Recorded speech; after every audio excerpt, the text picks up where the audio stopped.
Good morning everyone, welcome to Copenhagen, Denmark. Here is a little view of what I'm seeing at the moment.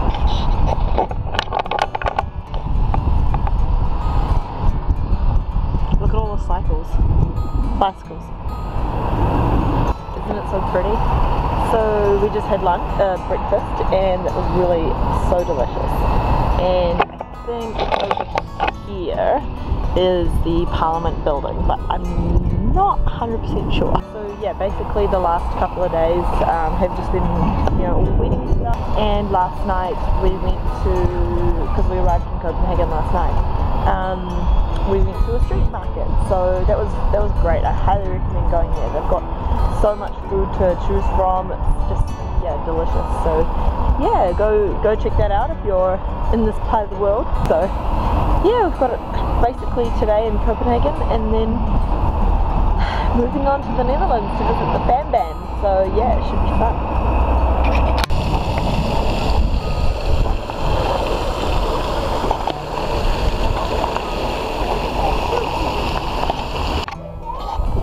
So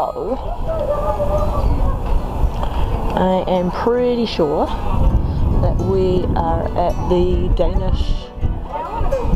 Royal Danish Palace.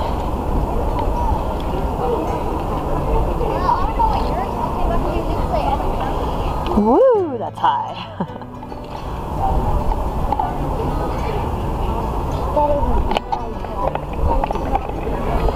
You can pretty much see this tower from anywhere in Copenhagen. Pretty much.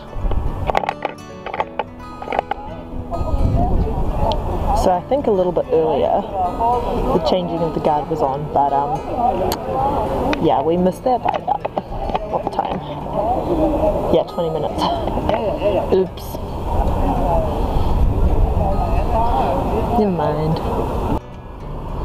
Okay, so this seems to be the other side of the Danish Parliament. I mean, Palace. Christianborg, that's what it's called.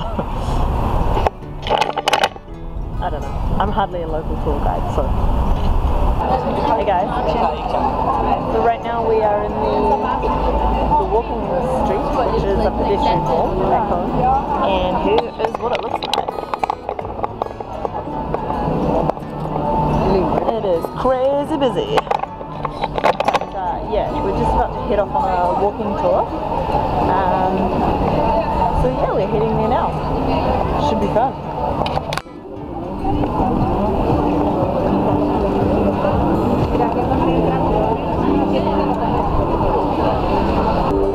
Always someone doing a Pink Floyd song. Always someone doing Wish You Were Here somewhere.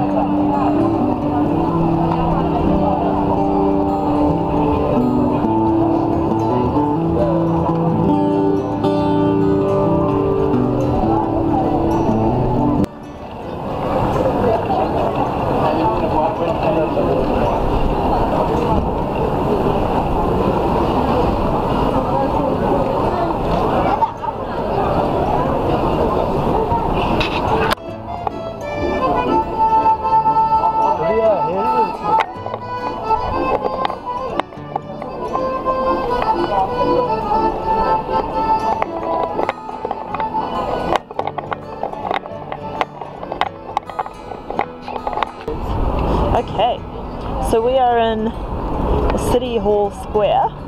Over here is the Tivoli Gardens, which is one of the oldest theme parks in, I don't know, in the Northern Hemisphere? I don't know, I'm not really sure. This is, yeah, their City Hall over here. Here's where some walking tours are going to be congregating, so hence we're coming over here. And check out this hotel. Does that just not look so flash? So flash. And they're building a new metro station here, so yeah. So that's cool. Oh, time to go.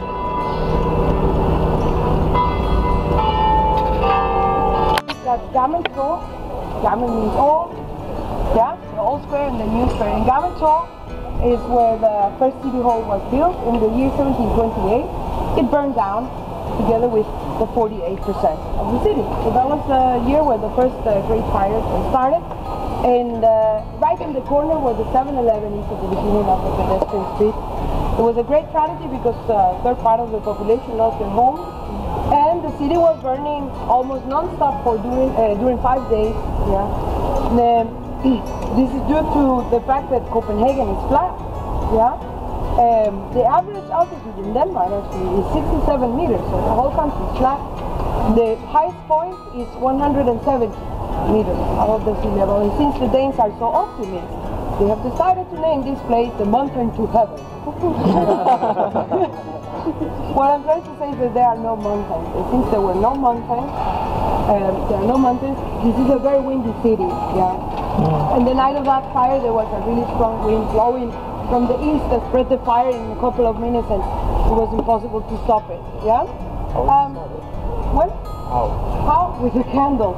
An accident with a candle. It happened a lot with candles, and they still love candles. Can you believe it? Yeah. Okay. So this no one from Australia here, right? New Zealand. New Zealand. Okay. Yeah. No, I asked. This is one of the oldest streets in Copenhagen. Carmen. Okay. You can do the sidewalk.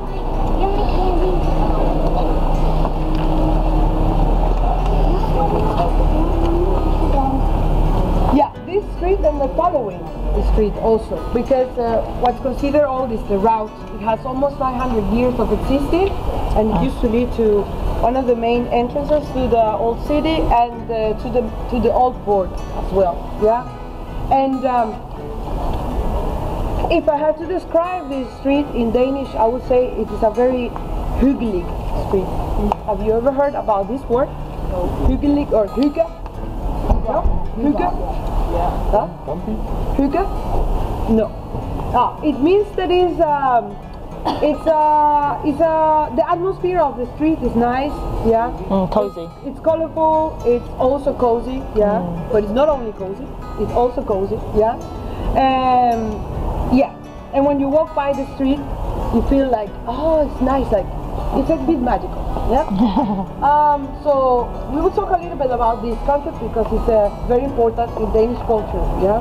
For many people, it's actually the clue to understand why this is supposed to be such a happy country. Yeah. Have you heard that? Yeah. This is supposed to be one of the happiest countries. Yeah. This year they are a little bit sad. So it is low light because it reminds the natural light. Yeah, it reminds the sunlight, it reminds fire, yeah, and this is why people like it so much. I don't know if anyone is staying in an Airbnb here, but sometimes I've heard stories of, the lady gave me 5 lamps, and she told me this is the lighting of the apartment, you just do it as you wish. And people are usually like, what? Where's the general light? There's usually no general light. Yeah, you have lamp here, another one there, 3 here, the colorful here, candles here, and everything is put in the you know, Danish design in general is very minimal, yeah, and it's very clean, yeah. You don't add anything that you don't need, yeah. It's like if you're gonna put a candle here, it's because it actually looks nice and harmonious, yeah. So yeah, you get.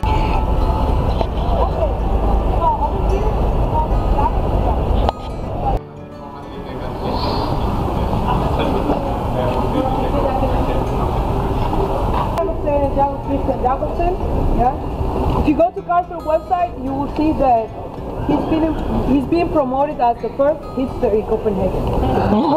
And they say this because he was the first person that tried to invest money in innovation and research. Before Carlsberg existed, people were drinking beer in Copenhagen just to hydrate. Yeah, they were not really enjoying the flavors of beer. It was a practical thing. Yeah, Copenhagen had a lot of issues with water. People and children and everyone were just drinking beer instead of water.